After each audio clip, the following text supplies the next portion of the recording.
میرے دوستوں، میں یہاں ایک جملہ کہتا ہوں، بعض لوگ اس غلطی میں مبتلا ہے کہ اللہ کے رسول کے زمانے میں تراویح 8 رکعت تھی اور حضرت عمر نے اپنے زمانے میں اس کو 20 کر دیا۔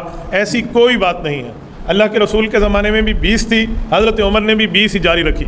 تو پھر حضرت عمر کا نام لیا کیوں جاتا ہے؟ اس کی ایک وجہ ہے۔ وجہ کیا ہے؟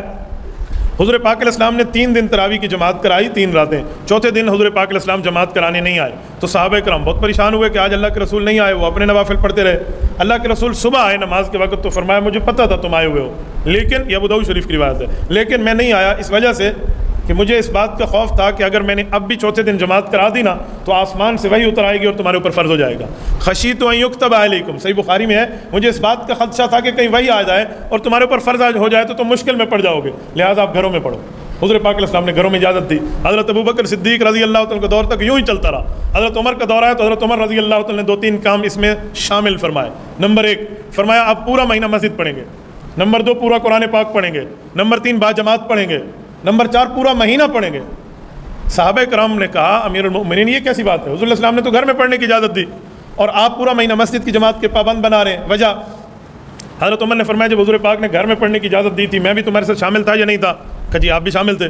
تو کہا اللہ کے رسول نے کیا فرمایا تھا گھر جاتے وقت؟ کہ حضور پاک نے فرمایا تھا کہیں تمہارے اوپر فرض نہ ہو جائے، لہٰذا بہتر ہے کہ گھر میں جا کر پڑھو، وہی اترے گی تمہارے اوپر فرض ہو جائے گی۔ تو کہا ٹھیک ہے۔ اب حضور پاک چلے گئے دنیا سے، پردہ فرما گئے، جی پردہ فرما گئے، وہی ختم ہو گئی، جی وہی ختم ہو گئی۔ کہ اب وہی اتر سکتی ہے؟ کہ جی نہیں اتر سکتی۔ کہ یہی تو میری دلیل ہے کہ حضور پاک نے اشارہ دیا تھا جب تک میں موجود ہوں اور وہی اتر رہی ہے گھروں میں پڑھو، میں دنیا سے چلا جاؤں وہی ختم ہو جائے گی اور ختم نبوت ہوگی تو وہی اترے گی نہیں، پھر مسجد پڑھتے رہنا۔ کہ یہ حضور پاک کا اشارہ تھا۔ صحابہ نے کہا واہ کمال امیر المؤمنین، جہاں آپ کا دماغ پہنچا ہماری سوچ وہاں نہ پہنچ سکی۔ حضرت عمر کے کہنے پر یہ مسجد میں شروع ہو گئی۔ فرق یہ ہے پہلے گھر میں تھا اور اب ادھر ہے۔